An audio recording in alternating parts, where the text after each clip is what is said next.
Biz Karim Tönçерин исемендәге 10-нчы Халыкара заман милли драматургия театр фестиваленә багышланган матбугат конференциясен башлыйбыз. Һәм мин без кунакларыбызны тәкъдим итәм.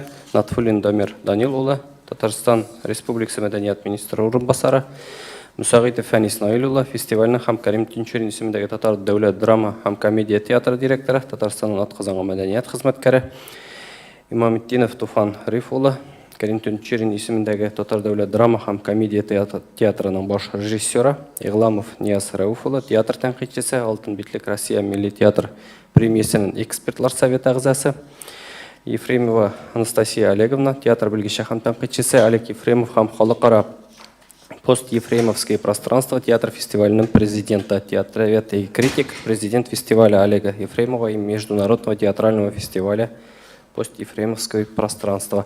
Беренче сорау, Дамир Данилович, сезгә менә шушы фестиваль хакында безгә сөйләсәгез иде, бу мәгълүмат җиткерсәгез иде.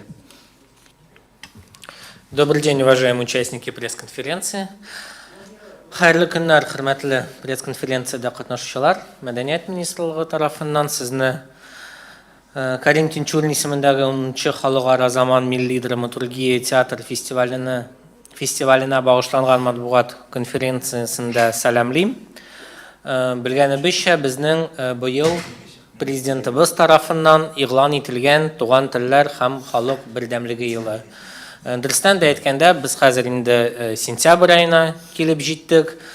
Шул 9 ай дәверендә безнең республикабызда, чит илләрдә, чит төбәкләрдә шул елга багышланган чаралар бик күп уздырылды. Һәм алар арасыннан әйтеп китәсем килә, ул менә бүгенге башланып киткән театр фестивале турында. 15-20 сентябрьдә фестиваль булачак, ул 10-нчы Халыкара заман милли драматургия театр фестивале. Әлеге фестивальнең төп мәгънәсе ул милләт ара, театр ара элемтәләрен ныгыту, үстерү һәм саклау. Һәм миңа калса, минем фикеремчә, андый фестивальләр алар безнең өчен бик мөһим, безнең динне, мәдәниятне, мөхитне саклау эшендә ул зур өлеш алып тора.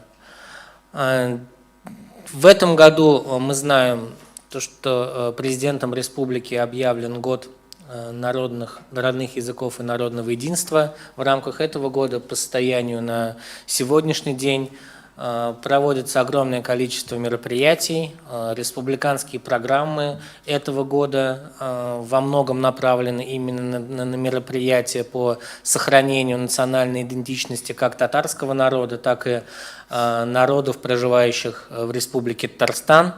И мероприятие, о котором мы говорим сегодня, это очередной пример, который, я думаю, займет достаточно серьезное место в рамках мероприятий этого года с 15 по 20 сентября на базе театра Татарского драматического театра имени Карима Төнчерина пройдет 10-й международный театральный фестиваль современной национальной драматургии. Фестиваль взял свое начало в далеких 1990-х годах. В 1991 году прошел первый фестиваль, после этого был перерыв. Из 2012 года работа фестиваля возобновилась. В 2014 году фестиваль получил статус международный. И это очередной раз доказывает то, что работу в этом направлении и по поддержке этого фестиваля от Министерства культуры, от государства нужно продолжать. Я думаю, она будет продолжена. И я думаю, мои коллеги-спикеры дополнят мои слова, более детально ознакомят, что же интересного принесет нам этот фестиваль. Спасибо. Рахмат сезгә. Рахмат, Фәнис Наилович, менә шушы фестивальне үткәргән вакытта ул нинди үзгәрешләр кичерде, шул хакта әйтеп китсәгез иде. Менә элек ничек башлап җибәргән идегез сез аны һәм хәзер нинди нәтиҗәләр белән киләсез? Исәмез, хөрмәтле коллегалар. Әйе, чыннан да ул фестиваль 90-нчы елларына башланып киткән һәм ул вакытта барган, 98-нчы елда туктала ул. Һәм шуннан соң без киңәшеп 2012 елны без фестивальне яңадан торгызуга кирәк дигән фикергә килдек. Беренчедән, бу фестивальләрдә безнең башланып киткән инде ул безнең Татарстан театрлары белән һәм Россия театрлары белән. Ләкин соңрак инде җәйләргә уйладык. Күп кенә теләк белдерүчеләр булды чит илләрдән. Менә бу фестивальнең кадере шунда аның. Беренчедән без Кәрим Тинчуринның исемен мәңгеләштерәбез һәм аның иҗатын күбрәк өйрәнеп күтәрәбез иҗатын. Һәм бу фестивальдә күргәнегезчә милли драматургия фестивале. Милли әсәрләр безнең Татарстанда шит башка төбәкләрдә ничегрәк бара, ниндирәк проблемалар бар, уртага салып сөйләшүләр, аны шишу юллары һәм очрашып бергә аңлашулар. Тора-бара ул үзгәреп барды һәм быел без айрым басым ясадык заманча драматургияга. Заманча драматургияга һәм бер шарт итеп куйдык.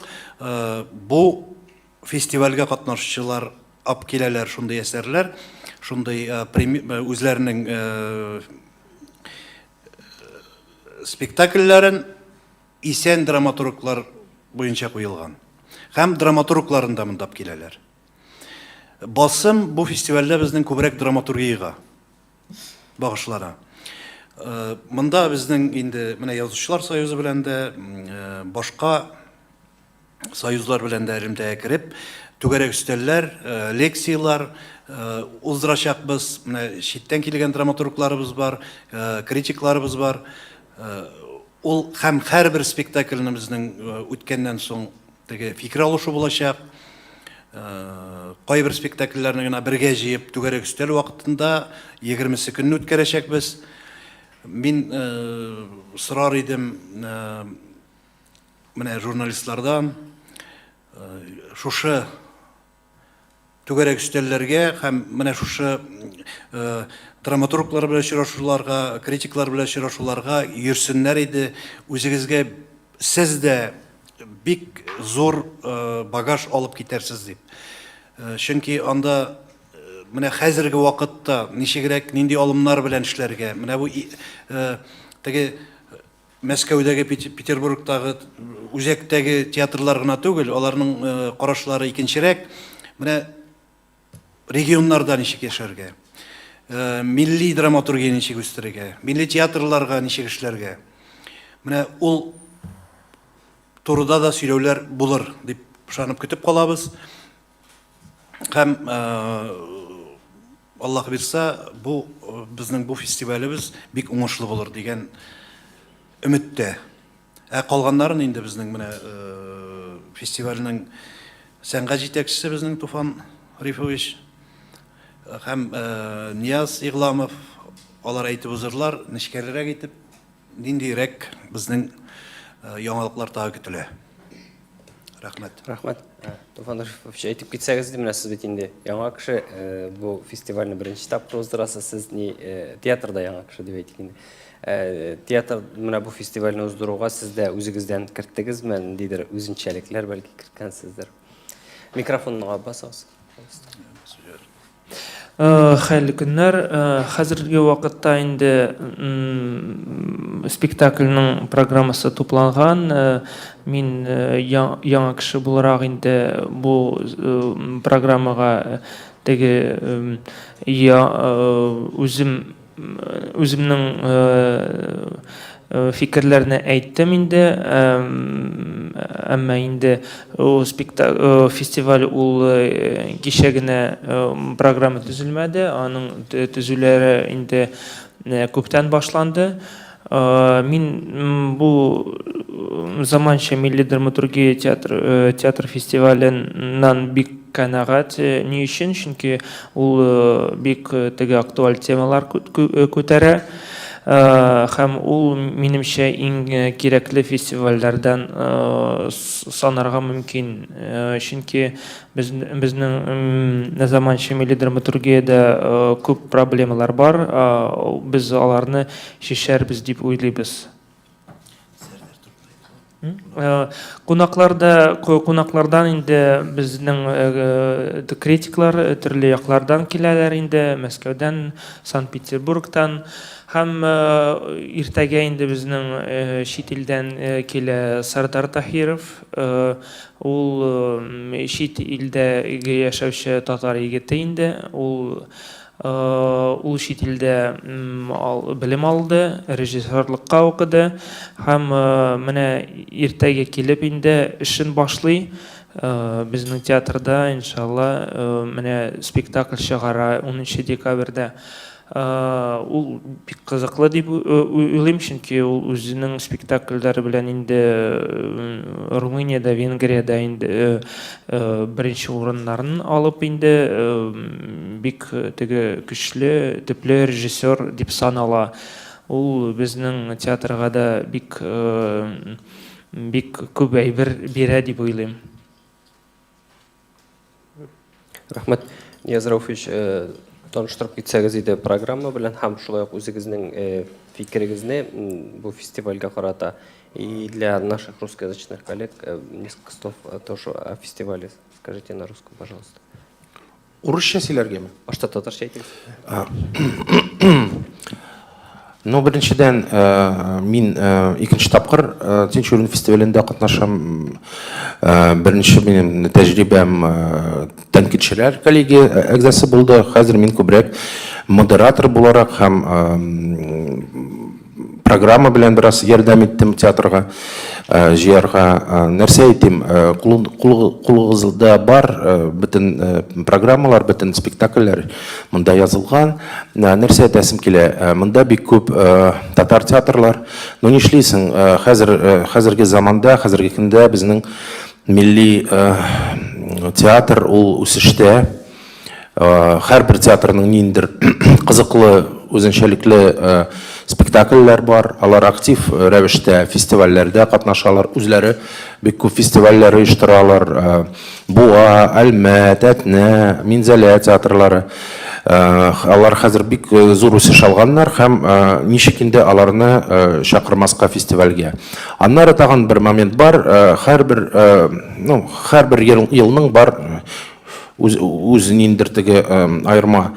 Әйтик, быелгы фестиваль әлбәттә ковид пандемиясе вакытында әзерләнә иде һәм безнең бик күп, безнең шулай булырга тиеш иде. 6 спектакль Татарстаннан, 6 спектакль булырга тиеш иде читтән. Ләкин менә соңгы арада берничә көн элек безгә Башкорт академия театры шалтыратып әйткән, аларның баш артист, менә Джуд спектаклендә баш ролен башкаручы артист авырып китте начар шир белән, шушы заманча шир белән, модный шир белән. Һәм нишләргә дип Айрат Абушахманов сорый, килмибез инде, нишли? Әлбәттә килмәссездер. Һәр ул больницада ята. Шуңа күрә шулук аркасында менә безнең Мариэльдән, Ешкараладан урыс театр килергә тиеш. Дмитрий Данилов әсәре буенча спектакль белән. Ул да килә алмый. Һәм тагын берничә спектакль килмәс фестивале безгә. Шуңа күрә без күбрәк менә йыгынта ясадык быел менә нәк Татарстан театрларга. Бу дөрес дип уйлыйм. Монда дәүләт театрлар гына түгел, монда бәйсез театрларда катнаша, 1000 площадкасы катнаша чын татар спектакле белән.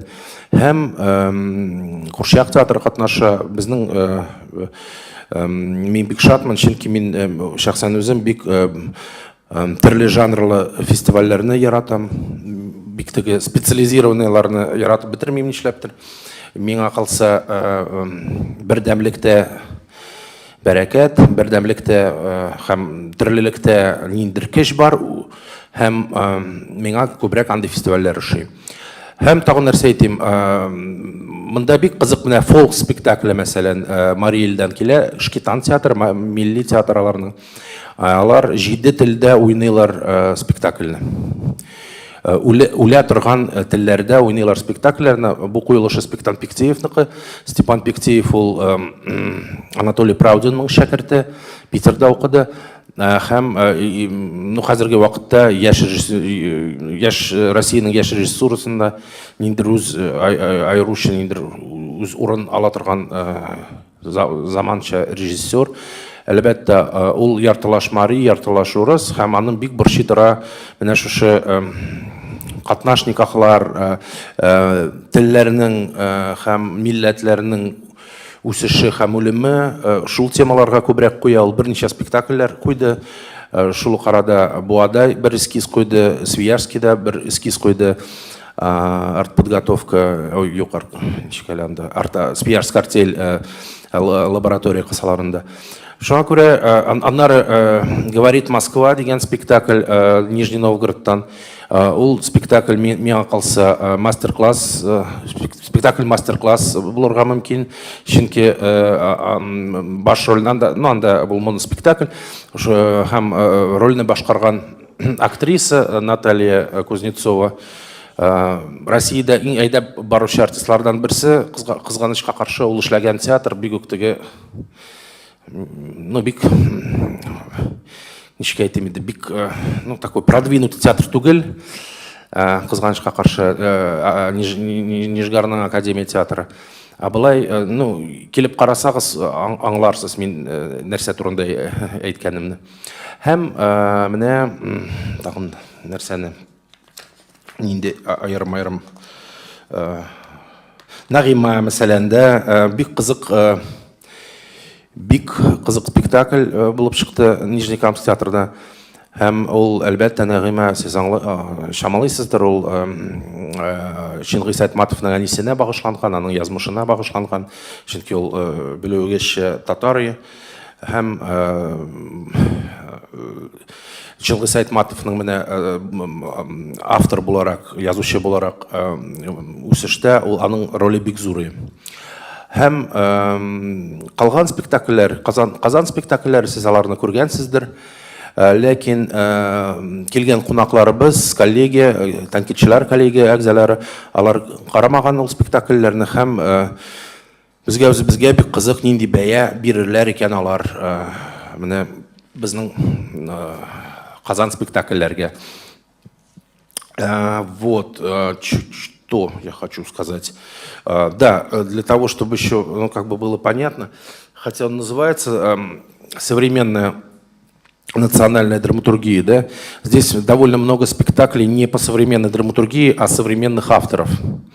Это и проза, инсценировки прозы, это поэзия, это вербатимы, это вот если в случае с Чан-Татар, с настоящим татарином, так там вообще играют обычно мы привыкли вербатим, да, берется интервью у каких-то людей, у группы людей, и дальше актеры копируют их интонацию и максимально вживаясь в образ своего персонажа, своего донора, они сами играют. Здесь же в Чан-Татар, да, там играют те же самые доноры, в общем-то, те живые казанцы, театр горожан это называется, которые сами говорят, рассказывают свои монологи об их взаимоотношениях с татарскостью, с национальной идентичностью, с родным языком. Это, конечно, очень действительно одно такое важнейшее событие, этот спектакль прошедшего театрального сезона, на мой взгляд. И казанские в основном будут спектакли, те, которые вы видели. Нам очень интересна оценка коллег, членов коллегии критиков, потому что все равно иногда мы живем, рутина давит, и мы не всегда можем найти ту дистанцию, с которой можем дать самим себе оценку. Поэтому все время мы стараемся звать критиков, ведущих страны, которые все время разных по возможности, и хотим, конечно, услышать какую-то оценку. Так вот, это не проблема на самом деле спектакля, это повод фестиваля, это повод поговорить о том, что происходит сегодня с национальной драматургией, прежде всего с татарской драматургией, но у нас приглашены русскоязычные татарские авторы, татароязычные татарские авторы, не татарские авторы. И, в общем, Дмитрий Данилов, Алжас Жанайдаров, казахский автор, пишущий на русском языке. В общем, вот череда этих встреч, которые тоже очень важная часть программы, она даст какое-то очень такое объемное представление участникам о том, что сегодня происходит в России, в национальных республиках, происходит с драматургией, как она меняется, как она соответствует или не соответствует каким-то текущим вопросам, отвечает ли она на какие-то болевые точки, которые ставят на сегодняшний день перед театром. Вот, наверное, если вкратце так, если будут вопросы, готов ответить. Рахмат, спасибо. Анастасия Олеговна, скажите, пожалуйста, вот насколько вы знакомы с татарской драматургией, с татарским театром, и как вы оцениваете развитие современной национальной драматургии театра? Да, вот на кнопочку. Я боюсь, что ответить на последний вопрос, как я оцениваю, я смогу как раз по итогам фестиваля, на который меня пригласили, за что я очень признательна. Я никогда не была в Казани. Вот буду ходить, любоваться. Удивительное место. Я знакома из казанских театров, разумеется, с русским театром Качалова. Господин Славутский, я так вижу перед. Вот, потому что они частые гости на фестивалях, поэтому такой, как вот в Казани, значит, театр Качалова, и это очень хорошо, я должна сказать. Качество самое высокое. Трудно мне перед фестивалем, но я не могу сказать вам, честно говоря, что я вот так прям вот зачитывалась современной национальной драматургией. Я как-то изнутри человек чеховский, мне кажется, что все на самом деле он сказал, и любой поставленный по Чехову спектакль ответит на все вопросы. Но интересно, необыкновенно мне, конечно, вот очень хорошо, что вы пригласили Дмитрия Данилова, потому что из своих многочисленных путешествий я могу сделать вывод, наверное, где-то и статистика ведется, что его пьеса «Человек из Подольска», вот она мега ставимая пьеса сейчас. Вот надо понять, почему она так была нужна, почему именно вот она, как в свое время прошла пьеса, театральные люди помнят, Марии Ладо, очень простая история. Просто не было театра, где не была поставлена эта пьеса. Почему именно эта пьеса и именно так? Потому что пьес, вы знаете, очень много. Если вспоминать театральный роман, уж будто и пьес хороших не стало. И Союз театральных деятелей выпускает ежемесячно сборник под названием «Сюжеты», где в том числе и национальная драматургия, и они очень хорошие. Но почему именно та или иная пьеса, вот как начнет свое шествие по площадкам, вот это интересно понять, что именно в этой конкретной пьесе. Я бы в этом смысле не делала бы какого-то, знаете, различия национального. И не знаю, насколько я смогу понять специфику, скажем так, национальной именно татарской драматургии, но, собственно, для этого я и приехала. Еще раз большое спасибо, буду смотреть, может быть, естественно, я потом буду писать, буду встречаться и разговаривать, и надеюсь, что за эти дни я обрету какой-то совершенно свежий, необходимый мне взгляд. А театр, вот как вы считаете, должен иметь какую-то национальную окраску, и современный театр, или на ваш взгляд? Вы знаете, на мой взгляд, вот эта самая страшная пандемия показала нам, насколько он необходим, этот театр, и чем дальше, тем больше. Потому что вот мы оказались в этой ситуации. Позакрывались рестораны, знаете, поесть можно дома. Кинотеатры закрылись. При нынешней технологии посмотреть можно дома все, что угодно. У меня огромный экран, я сижу себе, я попкорн сделала, и мне хорошо. Театр нельзя посмотреть дома. Это единственное искусство, которое нас объединяет и сближает. Вы знаете, что после того, как исчезли все союзы, союз композиторов, союз писателей, союз художников, архитекторов, их очень было много. Они исчезли все. Остался только союз театральных деятелей в том виде, в котором он И был сначала ВТО, потом стал Союзом, что сделал мой папа, кстати. Так, между прочим. И как это объяснить? Почему? Вот, сохранив все свою, знаете ли, и структуру, и недвижимость, и все, ничего не потерял. Только Союз театральных деятелей. Потому что все остальные, они творцы, они одиночки. Они одиночки. Театр – это, как хотите, искусство, во-первых, само по себе коллективное, и которое объединяет зрителей, потому что, опять же говорю, дома его посмотреть нельзя. Надо прийти в театр, надо… И искусство ведь не массовое. И страшно все это индивидуально. Я уж не говорю в каждой республике, в каждом городе, в каждом театре. Каждый театр – это как человек, он очень индивидуален. И когда вот такое количество индивидуальных, ну, как личности, скажем, вдруг обращают свое внимание на какую-то определенную пьесу, ну, классика, она проверена временем, тут все понятно. Вот это мне очень интересно. А что касается национального, естественно, современная драматургия, театр – это самое современное искусство, какое только может быть. И какое время, такой театр, поэтому он, опять же, если по классику, ведь не зеркало, а увеличивающее стекло. И все проблемы, которые есть, и которых можно предвидеть. Ну, кто мог предвидеть пандемию? Ну, нет. Но ведь уже есть и пьесы об этом, как нам решать этот вопрос, что… Но я думаю, что вот сегодняшний день начался для меня очень трогательно, когда возлагали цветы к захоронению Карима Тинчурина. И я так поняла, что это происходит каждый год. Я думаю, это очень важно. Это очень важный, да, наверное, национальный аспект, потому что ну, что-то я давно не вижу на Новодевичьем ежегодно возлагаемых цветов к тем великим людям, которые там лежат.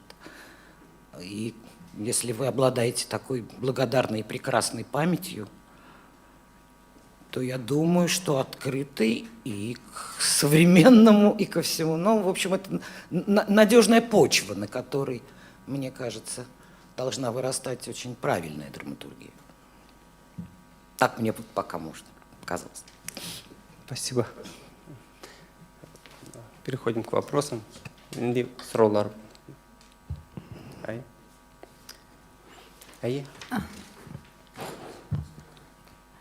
Анастасия Олеговна, приятно вас увидеть в Татарстане, так как предки Олега Николаевича из Татарстана, из этих земель, нам очень приятно вас видеть в Татарстане. Надеюсь, вы влюбитесь в татарский театр. Спасибо. Я влюблюсь обязательно, я уже поняла. Я как-то сразу чувствую. У меня нюх как у гончей. Да, пожалуйста. У меня тоже вопрос к Анастасии Олеговне. Ну, уже Рузеля сказала, что мы все рады вас очень видеть здесь. А вопрос такой. Как вы рассматриваете какое-то молодое поколение театральных критиков? Я понимаю, что это вещь нарабатываемая как бы, но есть или нет слой какой-то готовится вот следом за вами театральных критиков грамотных, молодых? Конечно. Ну, естественно, я просто с ГИТИСом, который я закончила, имею некие контакты и с ректором, и с педагогами, которые были когда-то и моими педагогами. Все это очень связано. Очень важно закончить ГИТИС. Вы знаете, это так удобно. Потом всю жизнь встречаешь гитисян, и они всегда тебе помогут. Дело в том, что, конечно, вот на театроведческий факультет традиционно набор, в общем, ровный. Так не бывает, чтобы не добрать кого-то всегда. Но половина из них – это те, кто не удалось пойти в артистки, это понятно. Я вот сколько помню, по-моему, я единственная была за все годы выпуска, которая сознательно пошла, минуя все актерские истории, вот именно на театроведческий. Так, как правило, ой, не получилось, но пойдем туда. Хотя там достаточно серьезно нужно иметь подготовку. И я знаю, что когда мы учились, нас даже отселили в другое здание, чтобы все эти их песни и танцы не мешали нашему великому мыслительному процессу, потому что мы такая элита. Но девчонки поступают, которых я лично знаю, в основном из провинции, приезжают, очень интересные ребята. Они, конечно, да, насмотренность у них наступит, когда они будут учиться, потому что они не имели возможности ездить, смотреть. Я знаю девочку из города, где нет театра вообще. Его просто нету там, как такового. Но она приехала таки поступить и поступила. И я с интересом буду следить. Я думаю, что с этим у нас проблем нет. Они резкие, они слова умные знают, которые я уже позабыла. Стараются, смотрят. И главное, что все возвращается. Понимаете, вот фестивали же, сколько их погорело, сколько их не прошло. В Москве закрылось 150 ресторанов, вы представляете, что? И ни один театр не закрылся, между прочим. Даже частные, ну, конечно, государственные были поддержаны, но и частные были поддержаны тоже. И они не закрылись, потому что это как самое современное искусство и самое древнее искусство, оно не умрет никогда. И все его сопровождающее, что и как и критики. Ну кто мы? Мы сопровождающая, так сказать, сторона.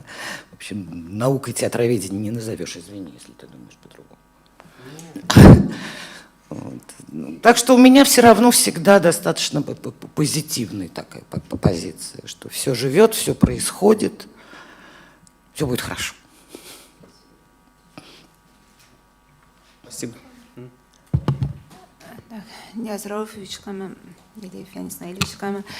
Халыкара дип әйтәсез, монда фестивальнең халыкаралыгы Туфанның сардарын чакыруыннан гынамы, әллә баштан инде халыкара проектларда булырга тиеш идеме?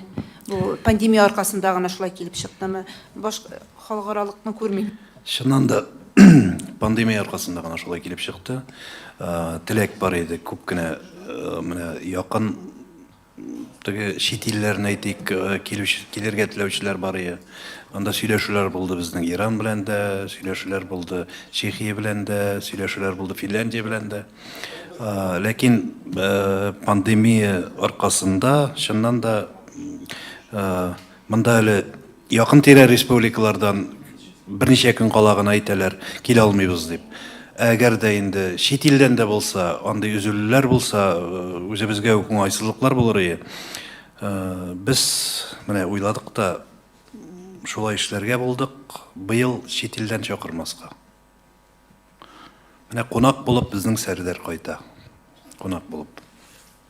Мин истим бераз. Анда күрсәгез, Рузилә, анда Наталья Санникова тәрҗемәче килергә тиеш, һәм ул чынлап та былай гына теоретик тәрҗемәче түгел, ул гел менә ике француз телендә язган, ике иң танылган соңгы елларда Лагарс һәм Кальтес дигән авторларны тәрҗемә итә рус теленә.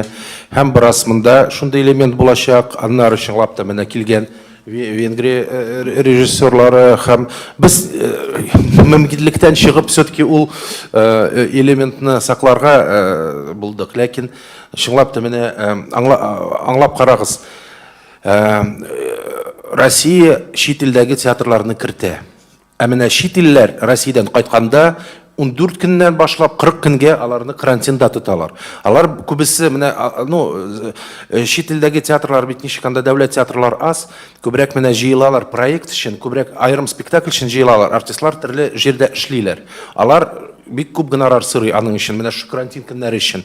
Даже бушка килсәләр, алар барбер ниндер теге гарантия оплаты сорыйлар. Каян шул акча алырга? Беренчедән, икенчедән чыглап та менә әйтте Фәнис Наилевич. Менә эш көнлек кенә Айрат Абушахманов окончательно безгә җавап бирде, килмибез дип. Ну, мөмкинлек юк, артист аврый.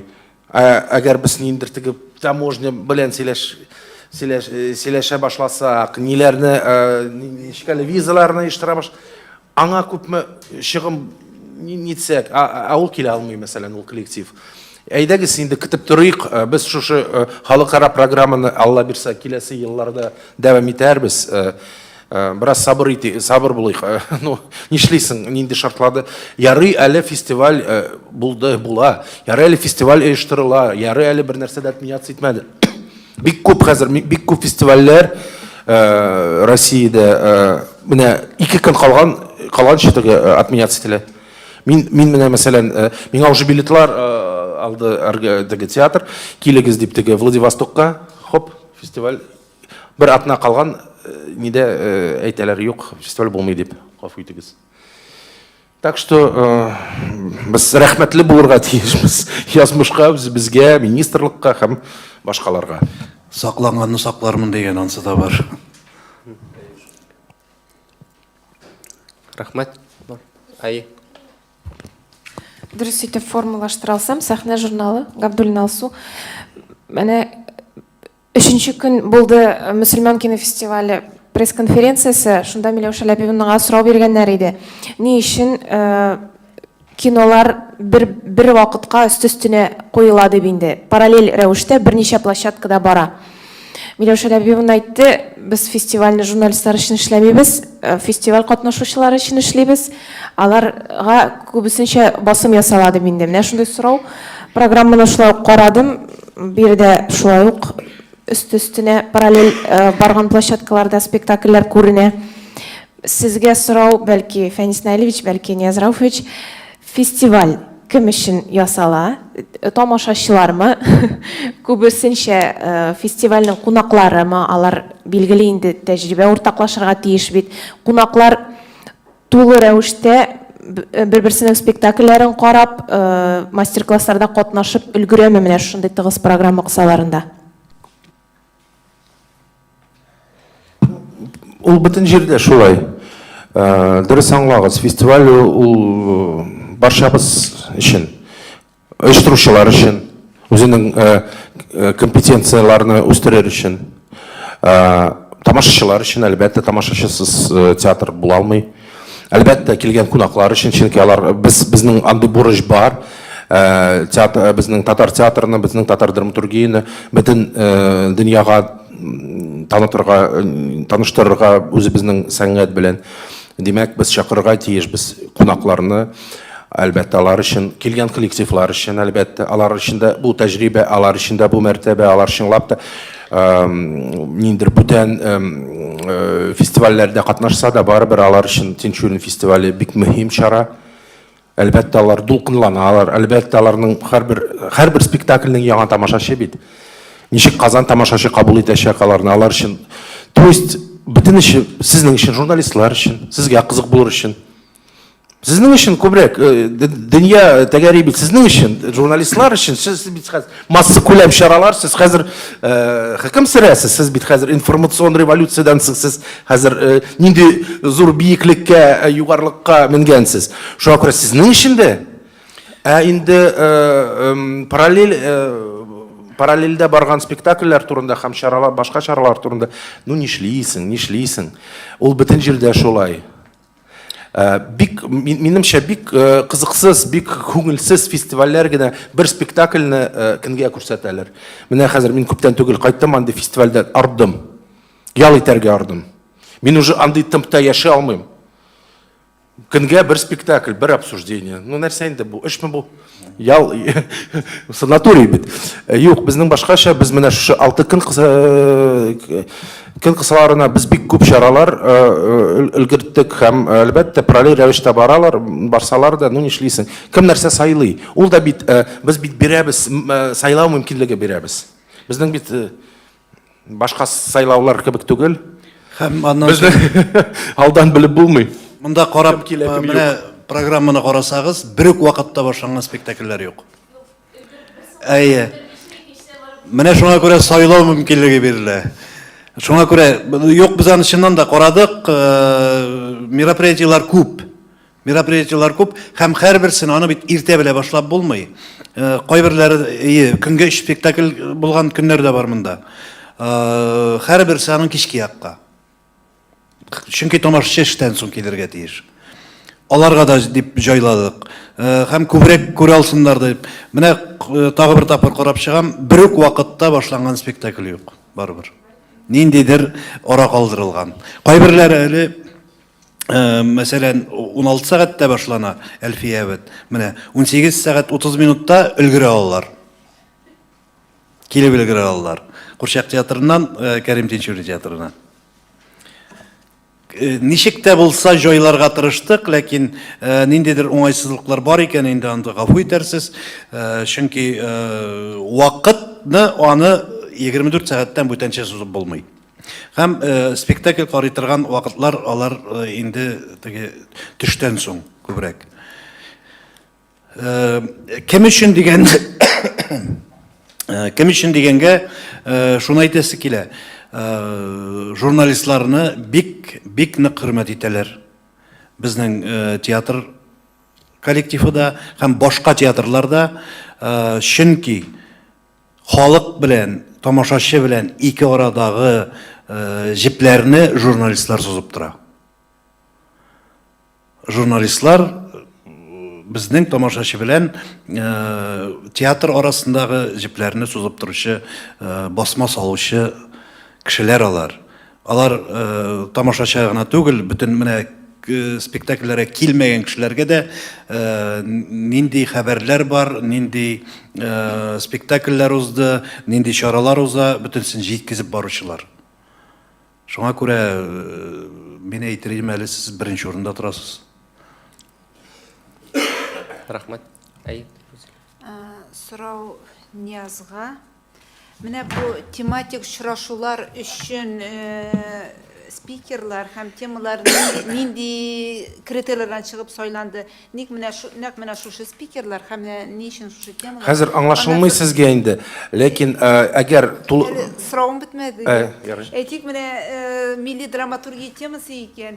Миңа хәтта Туфан белән тематик очрашуда кызык булыр өчен ки аның милли драматургиягә үз мөнәсәбәте бар. Ул гомумән әзер пьесалар белән бик эшләми кебек бит инде имен. Гомумән менә шушы драматургия темасын бүгенге милли драматургиягә мөнәсәбәткә без ниндер җавап табачакмы без бу тематик очрашулар аша? Әлбәттә, беренчедән, бөтенесе аңлашылыр иде сезгә, әгәр безнең беренче вариантын программаны күрсәгез. Чөнки безнең Данилов пьесасы буенча спектакль булырга тиеш, Жанайдаров буенча спектакль булырга тиеш иде, Джуд Башкортстаннан. Алар килмиләр, но без инде сөйләштек драматурглар белән. Хәзер драматурглар юк, сезнең әсәрләрегез буенча спектакль театрлар килми, димәк без сезне дә каршы алмыйбыз да. Ну, ничектер уңайсыз. Әлбәттә, шуңа күрә калдырдык. Темалар алар үзләре сайлады. Ну, бу безнең шундый принципиаль позиция. Нишләп без, мәсәлән, Анастасия Олеговна, Дмитрий Даниловны, башка кешеләрне юнәлтергә тиеш. Аларга үзләренә нәрсә турында кызык сөйләргә, безгә дә кызык булачак дип уйлыйм.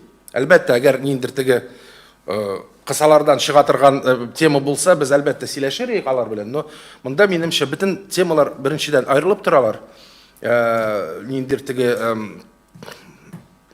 аваздашлык булса да, барыбер ул теге ераграк күренә һәм бик төрле темаларга багышланган чыгышлар кызык булырга тиеш. Практик драматурглар һәм практик критиклар. Менә һәм әлбәттә тип тема, чөнки мин модератор, тип тема булачак барыбер заманча милли драматургия. Урыс драматургияда, татар драматургияда, башка милләтләрнең драматургиясе турында сөйләшербез Алла бирсә һәм ниндер минемчә ниндидер менә үзебезнең татар милли драматургия өчен ниндер интергеш ниндер булырга тиеш менә шушы чаралар, чөнки без шул ук бер рәттән үзебезнең язучыларны чакырдык. Ну, бу юлы була безнең Рукаил белән Мансур. Илгиз да булырга мөмкин булыр, ләкин вакытта булмады. То аның вакыты юк, то безнең, ну нишлисең, ул тоже шамасыз программа була алмый. Инде Туфан Рифович турында, ну, Рузилә ханым, сез бит үзегез килә аласыз любой вакытта Туфан Рифович белән сөйләшеп, аннан матур итеп интервью алып, тип темасын, мәсәлән, по итогам фестиваля, тип темасын билгеләп, драматургия дип билгеләп, һәм аның белән сөйләшергә мөмкин. Әлбәттә, без үзебезнең мин дә анда катнашмыйм. Укысаң, минем дә анда чыгышым юк. Ниста Ильичның да, ул да сөйләр, рәхәтләнеп менеджмент турында, ничек менә шушы заманча драматургияны сатарга, аның бит сез әйтәсез менә тамашачы, әйтерсең тамашачы ул үзе килә театрга. Юк, хәзерге вакытта шулай түгел, без аны театрга тартабыз. Ну, ул безнең бурычыбыз, әлбәттә. Без мөмкинлек бирәбез, ләкин әгәр без реклама, пиар акциялар, ниндер теге фәлән чаралар оештырмасак, бер нинди тамашачы булмаячак, бер нинди театрда, беркемдә дә. Ул турыда 3 көн бер туктамый сөйләргә була. Вот, шуңа күрә без инде тыйнак кешеләр буларак өзі Ну, түгәрәк өстәл бар, түгәрәк өстәлдә. түгәрәк стәлдә без һәрбер кешенең Анда, һәм сорауга- әйтмәдем тагы бер яңа чара, урысчада әйтермен, потому что очень важно то, что казанские театры все будут обсуждать. Ну так получилось, что сегодня день открытия, там, потом день того всего. Все казанские театры, то есть спектакли «Полиционер», «Галя-Маля», «Самонарсизма» и «Гулай», они все будут в рамках круглого стола. Сначала будут обсуждены, а потом все вместе, да, в последний день. И дальше мы перейдем уже к каким-то подведению каких-то итогов, которые нам важны. Мы очень, в этом году нас очень активно поддерживает, наконец-то, Союз писателей. Потому что вот когда надо говорить там, вот, нас не ставят, это да, раз 30 человек, где эти 30 человек? В этом году мы очень жестко с Ркайлем Рафаиловичем поговорили, сказали, что вы, ну давайте вот реальную, окажите нам поддержку, приходите, и вот они будут прямо во всех наших, надеемся, принимать участие во всех мероприятиях, потому что как-то они так хотят, чтобы их ставили, с другой стороны, их совершенно не интересует, что происходит, Что пишут? что вообще пишут другие драматурги, что происходит в других театрах. Странно, есть драматурги у нас, они ходят вообще только на спектакли по своим пьесам. И хотят как бы, ну, чтобы, ну, как бы, при этом они хотят оставаться актуальными и востребованными. Это... У вас есть такие драматурги, да, не все такие. Ну, не все все-таки. Есть. Нет, есть исключения, слава богу. Вот, ну, просто вот то, что мы очень хотим всех объединить. Какое-то время, ну, это я скажу как человек со стороны, какое-то время Тинчуринский фестиваль был такой достаточно закрытой площадкой. Ну, там были какие-то свои обстоятельства, в которые я не хочу сейчас углубляться. Но сейчас как бы это фестиваль, который открывает двери настежь, всем рады, все должны как бы, и если хотя бы один человек после этого фестиваля, молодой там девушка или молодой человек, возьмут и захотят написать национальную пьесу, то, мне кажется, уже все силы, деньги и ресурсы, потраченные на фестиваль, они будут оправданы. Потому что драматургия – это штучный товар. Тағы бір сұрау ярай ма? Фән Иснаилович, менә шушы иптәшләрнең аларның битендә тәкъдим иттеләр, ләкин ул бөтенсе акча тора. Сезнең акчагыз җиттеме һәм кемнәр ярдәм итте бу фестивальне оештырырга? Аллаға шөкер, теге акча бер вакытта да күп булмый инде ул. Ләкин менә көн тәртибендә торган шундай кирәк фестивальләр, спектакльләр һәм уза торган чараларга без һәр вакыт акча табарга тырышабыз һәм әле бер вакытта да теге бүленеп калган юк дип әйтер идем. Аллаға шөкер. Булышчылар да бар. Аркасынан инде спикер килмей калу яки ниндидер әйбер Юк, финанс мәсьәлесенә кагылмый. Рахмат. И, Анастасия Олеговна, что-то вы хотели сказать про драматургов? Реплику, может быть. Туда тоже. Не вы? Да? И у меня вот по WhatsApp вопрос от журналистов вам. Что бы вы сказали вот про Казань, про Татарстан? Может быть... еще.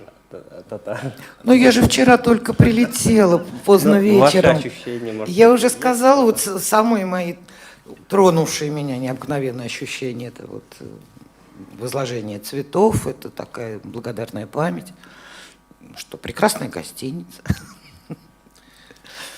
Ну, я в самом деле, ну, я с корабля на бал. столе она скажет потом. Конечно, Да, конечно. мы переадресуем ответим, специально зададим Анастасии Олеговне этот вопрос в последний день фестиваля на круглом столе. А это будет Следите за новостями.